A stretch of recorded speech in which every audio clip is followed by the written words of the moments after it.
Listo, muy buenas noches con todos y cada uno de los presentes. Es un gusto una vez más estar en estos espacios de periodismo en llamas dedicados a los análisis de coyuntura, tanto nacional, a veces en el plano internacional. De hecho, esta noche vamos a hablar sobre un tema de coyuntura ligado al ámbito internacional con el cual voy a dar un breve comentario de mi parte en la cual quisiera hablar sobre este tema que sin duda alguna ha generado mucha polémica durante los últimos días, las últimas semanas, en las cuales creo que todos hemos escuchado de este tema de Afganistán, los talibanes, la guerra contra el terrorismo, etcétera, en lo cual voy a tratar de hacer un análisis desde una óptica histórica para ponerlo a su consideración y que ustedes tengan la última palabra y saquen sus propias conclusiones. Antes que nada, agradecerles a todos, querida audiencia, por siempre hacer posible estos espacios. De verdad, me llena de mucha felicidad a mí, al equipo, a nuestro productor, que ustedes siempre tienen la gentileza de sintonizarnos cada semana, dedicados a generar opinión pública, espacios de educación política, para que ustedes puedan sacar sus propias conclusiones y tengan la última palabra. La idea, como siempre digo, es intercambiar ideas, no balas, para tratar de construir una mejor sociedad, marcar la diferencia y siempre ejerciendo estos espacios de comunicación con responsabilidad, con rigor y de la manera más respetuosa y transparente posible. Sin más preámbulos, quiero empezar, amable audiencia, para tocar el tema en cuestión. A ver, para ponerlos en contexto, para ponerlos en contexto, la noticia es que básicamente en el país Afganistán, que se encuentra en Asia Central, lo que ha ocurrido durante la última semana, particularmente el 15 de agosto, fue que el gobierno afgano, que tenía el respaldo de Estados Unidos, prácticamente cayó a manos de los talibanes. Quiere decir esto que durante la semana del 9 de agosto hasta el 15 de agosto, hubo una ofensiva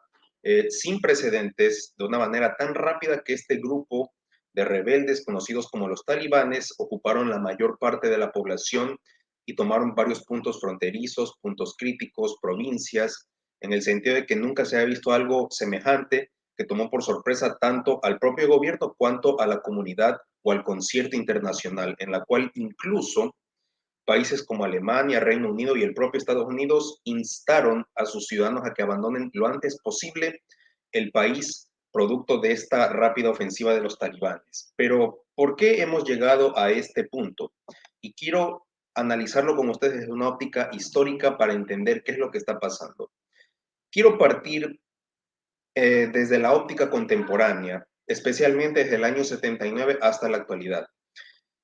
Obviamente esto tiene una connotación muchísimo más atrás, de tiempos inmemoriales. La otra vez leía que incluso desde la Edad Media, pero bueno, creo que eso ya lo podremos ir profundizando con nuestra invitada, la doctora Miriam Estrada, quien nos acompañará más adelante a las 8:30, así que no se desconectarán, por favor. Entonces, ¿por qué quiero empezar desde el año 79? Porque este conflicto, o lo que hemos tenido actualmente, es que eh, es producto de lo que ocurrió en la Guerra Fría. ¿Por qué? Porque en diciembre del año 1979 se produjo la famosa invasión de Rusia en Afganistán, en la cual el gobierno de aquella época, que era afín a la Unión de Repúblicas Socialistas Soviéticas en aquella época, hoy Rusia, solicitó apoyo a esta superpotencia en aquellos tiempos donde se disputaba entre el bando capitalista y entre el bando comunista, en la cual le pedían ayuda al gobierno para tratar de contener a los grupos que eran financiados por Estados Unidos, que eran los que le hacían la contra o eran los opositores. Entre esos grupos opositores estaban los famosos mujahidines, que eran estos grupos rebeldes que fueron entrenados y financiados por parte de Estados Unidos, de parte de a través de la Agencia Central de Inteligencia CIA, a través de Pakistán con su servicio llamado la Dirección de Inteligencia de Servicios Interestatales, ISI, que son las siglas. También recibió apoyo de Arabia Saudita, entre otros países, para contener esta amenaza del comunismo como tal en aquella época, ya que recordemos que por esas fechas, en los años 70, Estados Unidos ya prácticamente había acumulado una serie de derrotas en el plano internacional. Por ejemplo, habían perdido Vietnam en el año 75 cuando cayeron todas las provincias. Algo parecido a lo que está ocurriendo en Afganistán, obviamente con sus diferencias, porque si bien es cierto, en aquella época el enemigo era el comunismo a través del Vietcong, ahora tenemos a los enemigos que son estos terroristas que fueron los que fueron disculpen la redundancia, que fueron catalogados por el gobierno de Estados Unidos hace 20 años, en el 2001, como ser los que estaban detrás del atentado del 9/11. Pero ya voy a ir allá, es para ponerlos en contexto. Entonces, tenemos estos grupos muyahidines que eran entrenados por estos países y por estas agencias de inteligencia, en las cuales esta guerra se va prolongando desde el año 79 hasta el año 89. Y es por esto que en aquella época, o más adelante, en una entrevista le hicieron al ex asesor de Seguridad Nacional, Bersinski, de la época del presidente Jimmy Carter, en la cual decían de que la Unión Soviética había creado su propio Vietnam, porque los enemigos, en este caso los muyahidines, tenían un parecido a las tácticas que usaban los vietnamitas durante la guerra de Vietnam, porque podían mimetizarse en ciertas áreas estratégicas, como por ejemplo las zonas montañosas, en ciertas áreas o campos de batalla, los cuales eran difíciles para los soviéticos en aquella época, pese al material bélico que tenían para hacerles la contra. Vemos que, por ejemplo, incluso estos muyahidines, por aquella época, en la cual Ronald Reagan fue presidente entre el año 81 al año 89 en Estados Unidos, los recibió en la Casa Blanca, y para que vean ustedes, se refirió a ellos como luchadores por la libertad comparables a los padres fundadores de Estados Unidos, que más adelante estos muyahidines serán los famosos talibanes, pero ya voy a ir ahondando en ello. Entonces, tenemos esta guerra entre, o esta invasión afgano-soviética en la cual Estados Unidos financia a los mujahidines, y vemos que ya en el año 89, cuando ya las fuerzas soviéticas se iban desgastando de a poco, se decidieron retirarse y dejaron al gobierno en aquel entonces que era más afín al comunismo afín al comunismo, se quedó prácticamente solo. Y vemos que estas fuerzas mujahidines todavía seguían operando en el campo de batalla y seguían recibiendo financiamiento. Luego tenemos esta época de post-invasión entre el año 89 y entre el año 92, en la cual vemos cómo estos mujahidines, vemos que se dispersan entre varias facciones en las cuales unos son más radicales que otros. ¿Qué quiere decir esto? Que este tema que está arraigado inevitablemente al factor cultural, al factor de etnias, de religión, era algo que los norteamericanos no lo veían venir, porque ellos pensaban que financiando a estos grupos opositores, que eran, que le podían hacer la contra al gobierno prosoviético, podían ganar, pero después garantizar una especie de transición a un gobierno más democrático y capitalista, pero no tomaron en cuenta de que se iban a dispersar entre varias facciones étnicas y religiosas y culturales. Y es precisamente en esta época que toma fuerza estas teorías de, por ejemplo, las que se ven en relaciones internacionales, por ejemplo, el realismo, la cual aboga por un poder duro, que quiere decir que hacen, más bien, utilizan estos mecanismos de, por ejemplo, acciones militares, sanciones económicas, etcétera, en la cual su mayor referente, Hans Morgenthau, habla de que es un estado de competencia de todos contra todos. Quiere decir esto que los estados en el plano internacional compiten por ciertos intereses, en el plano militar y en el plano económico. Y por otro lado tenemos esta teoría del idealismo, que es la que abraza este tema de la paz democrática, en la cual vemos que se puede usar una especie de mecanismo de poder blando, en el sentido de que tú puedes no necesariamente ir a la guerra, pero sí puedes usar otros mecanismos de disuasión o de persuasión para que los otros estados hagan lo que tú quieres que estos hagan. Obviamente en el plano de este conflicto del comunismo y del capitalismo en aquella época, tomó mucha fuerza estas dos teorías. Sin embargo, con esto que les acabo de mencionar del factor cultural, de etnias y de religión, es que sale la cultura del constructivismo, en la cual surge como una alternativa tras el colapso de la Unión Soviética en el año 89 con la caída del muro de Berlín, en la cual su principal exponente, Alexander Wendt, y más adelante Samuel Huntington, abogan de esta teoría de que ya el tema de las ideologías como que ya no cala tanto, no las hacen de lado, sin embargo, hacen más referencia de que la cultura, la historia y más que nada las identidades ahora van a ser las principales razones por las cuales los estados en el plano internacional van a competir entre ellos. Por eso es que tanto estados cuanto otros actores que hacen presión en el plano internacional van a tener un rol importante. Y es aquí donde surgen precisamente estos actores no estatales, que son, por ejemplo, las ONGs, las fundaciones, las empresas privadas, los sindicatos, y también están aquí las organizaciones o grupos terroristas o rebeldes, como se les quiera llamar. Y es en ese ámbito que entran precisamente los muyahidines. Y por esta época del 89 al 92, donde se disuelven en múltiples facciones, vemos que surgen los famosos talibanes. ¿Cómo surgen? Vemos que en la frontera de Pakistán, a la cual se habían agrupado las fuerzas que habían servido durante la guerra afgano-soviética, en la cual estaban los muyahidines, entre otros también, en las cuales recibían una especie de formación o adoctrinamiento en las famosas madrasas, que eran como seminarios o una especie de escuelas en las cuales les enseñaban a los niños y a los más jóvenes a, por ejemplo, este sistema de la Sharia, que era una especie de sistema puritano islámico que abogaba precisamente por un sistema de justicia estricto en la cual les enseñaban a los hombres las culturas y las tradiciones de una manera, por así decirlo,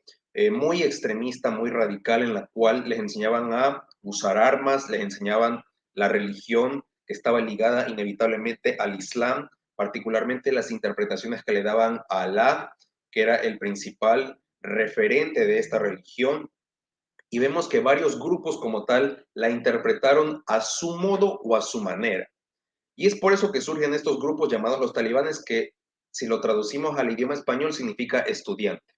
Por eso es que estaba ligado a este tema de las madrazas que les había mencionado. Entonces, estos talibanes eh, intervienen luego en la guerra civil que hay en Afganistán, precisamente entre estas facciones o grupos de los muyahidines, en los cuales duró entre el año 92 al año 96, de forma oficial, porque extraoficialmente esto siguió todavía, porque los conflictos no habían cesado a nivel de estas tribus que estaban dentro de Afganistán. Entonces, vemos que los talibanes habían ganado mucha popularidad en la población, en la cual vemos que con su sistema que promovían, garantizaban al pueblo en aquella época que no tenía un líder o no tenía una especie de referente o autoridad para que pueda poner orden, estabilidad en el país producto de la guerra civil. Los talibanes llenaron ese vacío precisamente, en la cual subieron al poder en el año 96, cuando ya habían controlado prácticamente todas las provincias de la población en Afganistán. Ya en el año 96, cuando suben al poder, es que vemos que los talibanes implementan este sistema que les había mencionado de la Sharia, en la cual, por ejemplo, se había prohibido la televisión, se había prohibido el cine, se había prohibido se había prohibido la televisión, el cine y la música, entre otras cosas. También hacían que los hombres se dejen crecer la barba y también que las mujeres usen el burka y que se vean completos, o sea, de la cabeza hasta los tobillos, porque consideraban de que de alguna manera esto representaba como que incitar a los hombres de aquella época y que era como que algo muy, muy santo en ese sentido. Entonces, por eso es que se implementaron estas prácticas. Durante este periodo, en la cual vemos que los estadounidenses todavía estaban financiando a los talibanes y a estos grupos muyahidines. Sin embargo, aquí los talibanes hacen conexión con Al-Qaeda, que es este grupo terrorista con la cual Osama Bin Laden era su máximo referente y que también había sido entrenado por parte de los servicios de inteligencia y había participado en la guerra afgano-soviética del año 79 al año 89. Y vemos que había establecido conexiones. Y vemos que este grupo Al-Qaeda ya de por sí era una especie de problema para las agencias de inteligencia, particularmente la norteamericana. Sin embargo, los talibanes todavía no estaban dentro del radar, aunque obviamente sí se había como que oído en Occidente de que los talibanes habían tomado el poder y todo, pero no eran un problema en aquella época. Y es precisamente en aquella época que, precisamente en Afganistán, que tiene una conexión logística o estratégica con Turkmenistán, con Pakistán y con la India, es que vemos que en esta zona es rica en recursos naturales, como por ejemplo oro, litio, gas, petróleo, algodón, entre otras cosas, y particularmente Afganistán hasta el día de hoy sigue siendo el principal productor de opio a nivel mundial, particularmente ciertas drogas como la cocaína y la heroína especialmente, para tener un dato interesante. ¿Por qué les menciono esto? Porque en el año 97, cuando los talibanes ya habían estado en el poder, en diciembre del 97 es que visitan Texas, Estados Unidos. Y este es un dato súper interesante que se los quiero compartir con ustedes, que probablemente nadie sabe o a lo mejor los expertos sí, pero igual se los quiero compartir. En diciembre del año 97, la empresa Yun Ocal, que es United Oil Company of California, había entablado una especie de conversaciones o diálogos con una delegación talibán en la cual esta empresa quería construir un gasoducto por estas áreas que van desde el mar Caspio, pasando por el mar Arábigo, en esta zona que les digo que es Turkmenistán, Afganistán, Pakistán y la India, donde estaban estos recursos que les acabo de mencionar. Entonces, la razón fue que querían construir un gasoducto donde pudieran aprovechar estas áreas estratégicas y que de alguna manera generaban réditos económicos. La empresa les hizo una oferta a esta delegación talibán, pero estos la rechazaron por ser muy, por así decirlo, como que no les gustó, o era reportaba poco beneficio para los talibanes. Entonces, vemos que después, ya en el año 98, vemos que el embajador de Estados Unidos en Afganistán visita Afganistán, en la cual se entrevista de nuevo con los talibanes y le dicen de que para construir este gasoducto van a poner condiciones en la cual tenían que pacificar el país donde había la guerra civil todavía entre las facciones que les mencioné anteriormente y que les entregaran o que ya no les ayuden a Osama Bin Laden a refugiarse porque tenía contactos con ciertos grupos o facciones terroristas. Meses después se reportaron ataques en ciertos países de Asia Central y este proyecto fue abandonado de lado. Lo curioso de esta historia es que meses después se inició una campaña mediática en la cual ahora sí los talibanes estaban dentro del ojo del huracán, por así decirlo, o en la brújula, y en la cual vemos que varios años después surgen el ataque del 11 de septiembre del año 2001, en la cual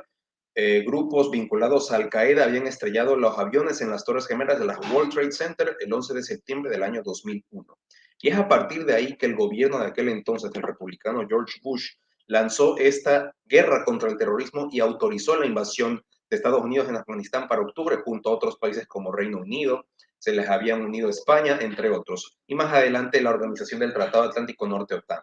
Y es a partir de esta época que empiezan estos bombardeos y estas operaciones de contrainsurgencia, de corte militar, etcétera, en la cual vemos que en esta época, entre el 2001 y el año 2009, vemos que, por ejemplo, empieza la reconstrucción del país con el apoyo de las superpotencias como Estados Unidos, de los que les acabo de mencionar, en la cual vemos que para el año 2004 ya tienen como una nueva constitución donde establece un sistema presidencialista, hay elecciones en teoría libres, hay ciertas instituciones democráticas, y vemos que, por ejemplo, resulta electo Hamid Karzai como primer presidente desde el año 69, que no se habían celebrado elecciones, pero fueron entorpecidas por ciertas denuncias de fraude electoral en la cual se apaciguaron con el paso del tiempo, pero igual quedó esa duda. Y luego, más adelante, tenemos que los talibanes ya habían sido desplegados producto de estas operaciones militares y se habían refugiado en Pakistán, en la frontera de Pakistán, donde seguían operando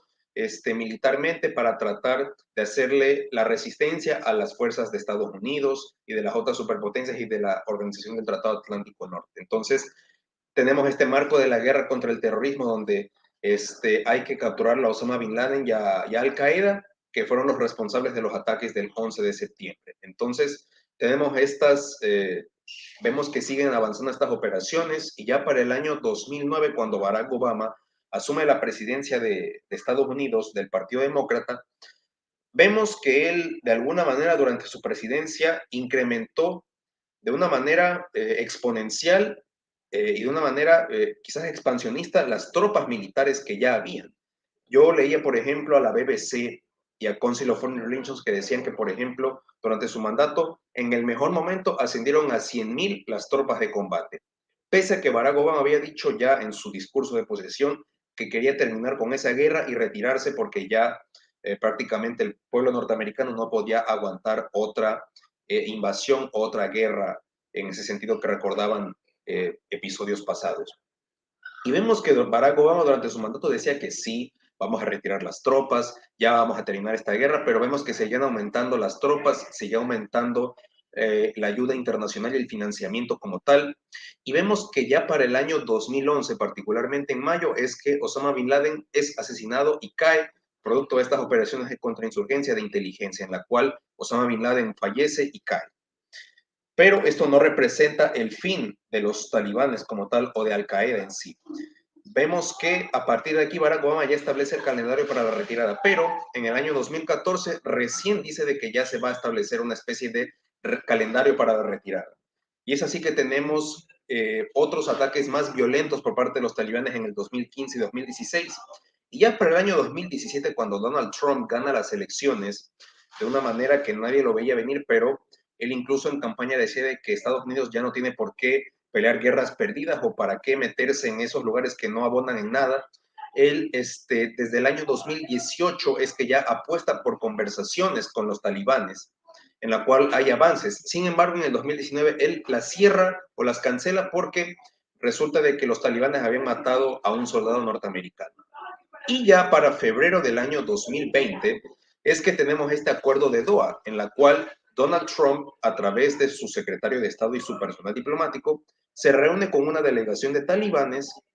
en la cual prometen evidentemente que Estados Unidos va a reducir las tropas de 14,000 a 8,600 durante los primeros 135 días. Y que si es que los talibanes se comprometían a seguir las condiciones de que ya no muestran violencia, de que ya no, de que le garanticen a los norteamericanos de que ya Afganistán no va a ser usado como refugio para grupos terroristas, Estados Unidos se comprometía hasta el 1 de mayo a retirar todas y cada una de sus tropas norteamericanas.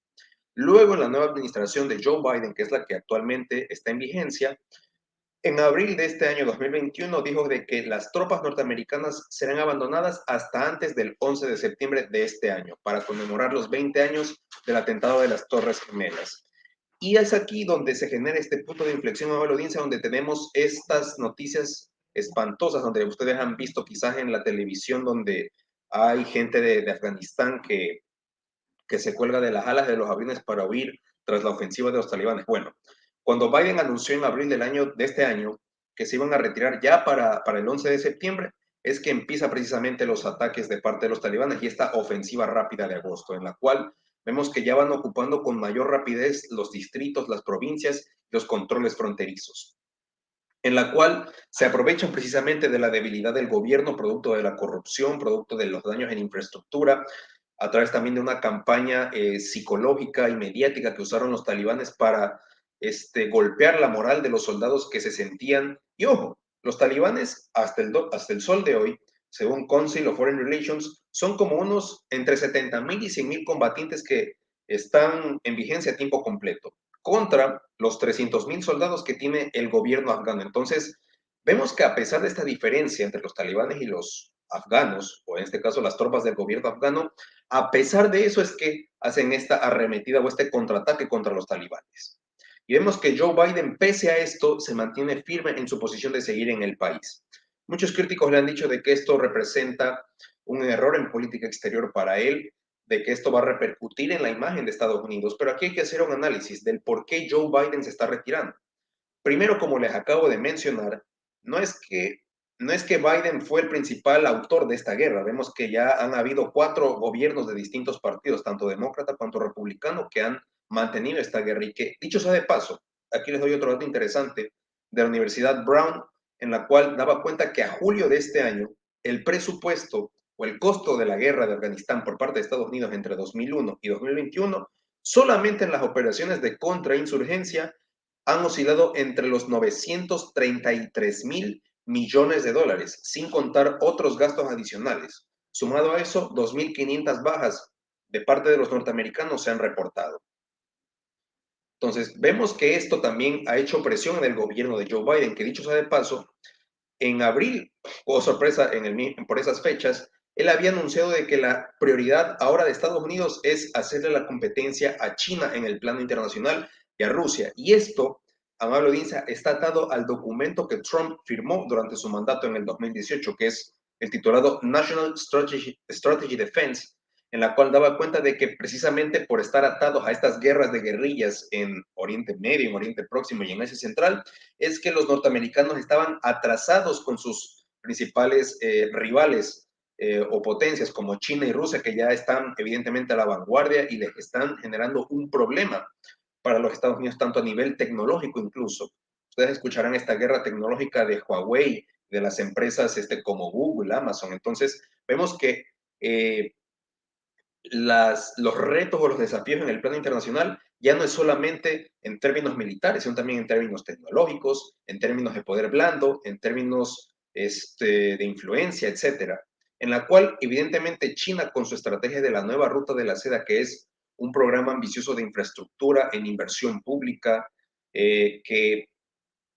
está en varias partes de América Latina, está en varios países de Asia Central, y es la con la cual China quiere de nuevo tener un mayor control o influencia en el mundo entero. Y es por eso que de esto se ha dado cuenta Estados Unidos para tal y quiere actuar. Y si a esto le sumamos los problemas internos que tiene Estados Unidos, en el sentido de que, por ejemplo, Biden, tras el tema de la crisis sanitaria del año pasado por la pandemia del COVID-19, ha anunciado un ambicioso plan de inversiones en infraestructura que recuerda, como dicen algunos medios y analistas, al New Deal de Franklin Roosevelt, cuando para hacerle frente a la Gran Depresión, Roosevelt apostó por un papel de mayor intervención estatal para generar empleo, para generar obra pública, para apostar por mejores condiciones de vida, etcétera. Bueno, eso es lo que más o menos Biden apuesta con su programa de inversión de más de 4 billones de dólares, en la cual busca generar empleo, busca mandar medidas de alivio tributario, subvenciones económicas, inversión en carreteras, puertos, etcétera. Entonces, todo esto ha conspirado o comprende esta presión que enfrenta Biden para tratar de hacerle frente a nuevos desafíos en el plano internacional y a nivel interno. Entonces, todo esto nos demuestra, amable audiencia, que el país sigue, al menos Afganistán, sigue tal cual como lo encontraron los norteamericanos. Ahora vemos que los talibanes de nuevo han vuelto al poder y se teme precisamente de que vuelva este sistema puritano islámico donde se establecían estas restricciones que les mencioné al principio del video, en la cual particularmente las mujeres son las que más tienen temor o son las más perjudicadas por un eventual gobierno talibán en ese sentido. Entonces, vemos que toda la comunidad internacional está al tanto de esto, en la cual, como les decía, vemos gente pegada a las alas de los aviones, tratando de huir de esta contraofensiva, porque tienen miedo de que no saben qué es lo que va a pasar o cómo van a terminar todos, si es que los van a perseguir, si es que los van a castigar, a encarcelar, etcétera. Es decir, un estado de incertidumbre y zozobra sin precedentes como tal. Entonces, todo esto conspira, amable audiencia, y es lo que más o menos les quería comentar en ese sentido. Y bueno, habrá que esperar más o menos cómo reacciona la comunidad internacional más adelante. Vemos que, por ejemplo, Estados Unidos ya ha dicho de que no van a reconocer a un eventual gobierno talibán en caso de que suba. Muchos, por ejemplo, ya han cerrado los planes de inversión que tenían con Afganistán, al menos con el gobierno afgano que estaba en aquel momento y que recibía el apoyo de las superpotencias. Vemos también que, por ejemplo, ha generado un fenómeno de migración sin precedentes. Alrededor de 2,5 millones de personas ya han salido de Afganistán hacia otras partes del mundo, en el sentido de que esto ya es una crisis no solo humanitaria, sino que también ya vemos que ya es un problema crónico que sin duda alguna va a hacer mella en el plano internacional y vemos cómo se van a mover los intereses y las esferas de poder en ese sentido. Y bueno, audiencia, hasta aquí, esto era lo que más o menos les quería comentar de lo que más o menos ha ocurrido en Afganistán, haciendo una breve reseña histórica, al menos de lo que he podido averiguar, de lo poco que sé, esperando que haya sido fructífero para ustedes, que puedan sacar sus propias conclusiones y más que nada que puedan averiguar un poquito más, que puedan contrastar la información, que no se queden con la noticia chiquita y por favor no cometan el error de cierta gente ignorante de decir cualquier cosa sin estar informada, porque ya hemos visto que al menos en estos tiempos se presta para la suspicacia y más que nada la gente dice cualquier cosa sin conocer sobre estos temas. Entonces, por eso les invito a ustedes de que averigüen un poco más, estén expectantes y puedan siempre demostrar con argumentos y con su propia investigación sobre estos temas que sin duda alguna están en el debate público y para que ustedes más o menos sepan y estén al tanto de lo que ocurre, para que no se los agarre en contra y no les digan cualquier cosa. Finalizo hasta aquí, sin antes saludar a la audiencia. Bueno, nuestra querida Lore Vivanco Mendoza, quien siempre tiene la gentileza de acompañarnos, nos saluda. ¿Cómo te va, querida Lore? Un gusto, como siempre. Tú eres nuestra fan número uno, que siempre sigue al tanto nuestros programas, de verdad, muchísimas gracias. Saludos a Hugo Chamba también, de verdad, gracias, estimado Hugo, por sus palabras, esperando que haya sido fructífero. No se vayan a desconectar. Ahorita vamos a tener a la doctora Miriam Estrada para seguir profundizando sobre este tema que sin duda alguna implica un análisis profundo a nivel estructural más que nada. Así que no se desconecten, ya regresamos. No se desconecten, pilas. Nos vemos.